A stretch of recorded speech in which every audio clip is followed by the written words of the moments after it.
这是东野圭吾继《白夜行》之后对当代社会和家庭最严厉拷问的一部作品。影片中借着命案的发生来探讨人性，跌宕起伏的故事情节，全都是对扭曲的社会问题满满的讽刺。特别是在影片的结尾，看完后你会忍不住反问：真正的凶手到底是谁？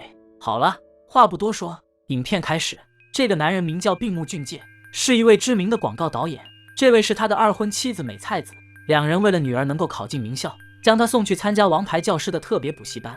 一同来到这的还有另外2个家庭，医院院长藤间一家和企业高管关谷一家。负责集训的老师名叫金，全部人员刚一到齐，金老师就对此展开了模拟面试。俊介一家面试结果不尽人意，因为俊介从一开始就不赞成逼迫孩子来上补习班这种行为，但毫无办法，他还是尊重了妻子的决定，并且他这次来还有别的目的。很快面试结束，家长们互相介绍着自己，可就在这时，俊介的助理英里子突然到访。从他的眼神中可以看出，他与俊介有着不可描述的关系。看到英里子，俊介也着实吓了一跳，还好他只是以送材料为由找来了这里，没说2句便离开了。来到外面，英里子和金老师交谈了几句，俊介则在房间里翻看着他送来的文件。在众多的照片中，俊介发现了一张关于自己妻子的偷拍照，他不懂这是什么意思，连忙打电话给英里子想问问清楚，可却没有接通。然而就在这时，女儿突然出现在房门口，叫他下楼吃饭。俊介来到楼下，却在饭桌上看到了英里子。原来在刚才与金老师的交谈中，他被盛情邀请留了下来。晚宴很快过去，英里子在离开之时偷偷告诉俊介，有一个重要的事情要当面详谈，等会儿10点半到旁边的酒店找我。说完便离开了这里。随后画面一转，时间来到10点，俊介以公司还有要事要处理为由离开了这里，来到了一旁的湖畔酒店。可在这儿等了1个多小时，也没有等到英里子的到来。无聊之时，俊介拿出照片再仔细看了看，却突然发现了一个关键信息点。照片中玻璃上倒映出来的那个男子，这不正是金老师吗？俊介拿出电话想赶紧联系上英里子，可还是无法接通。无奈之下，他只能返回集训营。路途中，俊介打电话告知妻子，公司的事情已经不用他处理，已经在回来的路上了。电话那头妻子听到这一消息，语气似乎变得有些慌张。俊介赶紧驾车回到集训营，却看到了这一幕。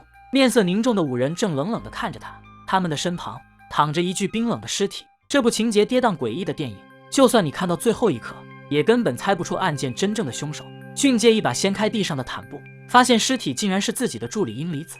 房间里几人面面相觑，根本不知道该如何是好。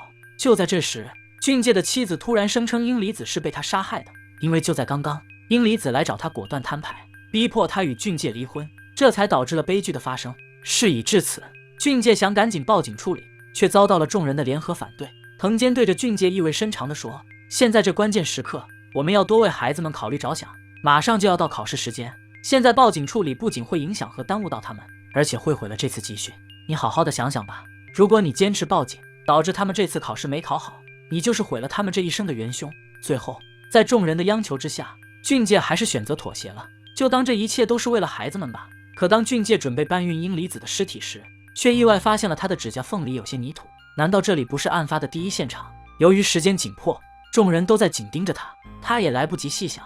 很快，俊介就打包好了尸体，3人一起把他抬到车上，准备将他扔进旁边的湖里。来到湖畔边，他们又脱掉了死者的衣服，烧掉了他的指纹，最后还毁掉了他的一切身份特征。做完这些之后，藤间和俊介坐着船来到湖中央，准备将他从这里抛下。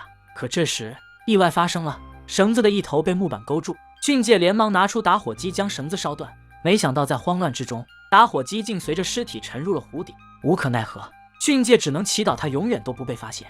很快，3人回到集训营，在处理死者的遗物时发现了一把酒店钥匙。藤间让俊介的妻子伪装成死者的样子前去入住并退房，这样一来就能迷惑警方调查的方向。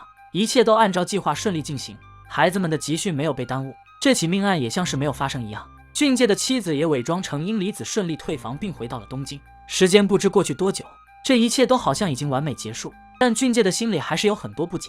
他不解藤间和关谷两家只是单纯的为了孩子们，就冒着如此之大的风险来参与这场命案，不解妻子对他明明已经没有了爱意，怎么会因此而痛下杀手？英里子的死肯定没这么简单。等藤间已经远去，俊介赶紧拿出了他刚才留心掩藏好的死者遗物，果不其然，这里面有一些重要信息。文件袋里全都是妻子和藤间关谷两家贿赂金老师的照片。这一下，俊介更加确定了，英里子的死根本不是妻子所为，这是被某人灭口了吧？他找到妻子再次询问，但妻子却依然坚定地表示英离子就是他杀的。随后，俊介找到金老师，当面质问他是否是他杀害的英离子。金老师冷冷地看着他，没有回答。直到房间里，在俊介的胡搅蛮缠之下，金老师才缓缓道出了事情的真相。影片到此，你猜到凶手了吗？俊介召集众人来到集训营，向他们说出了自己心中的疑惑。如果真是自己妻子所犯下的命案，在场的你们真的会为了孩子而热心地参与进来吗？这恐怕不会吧。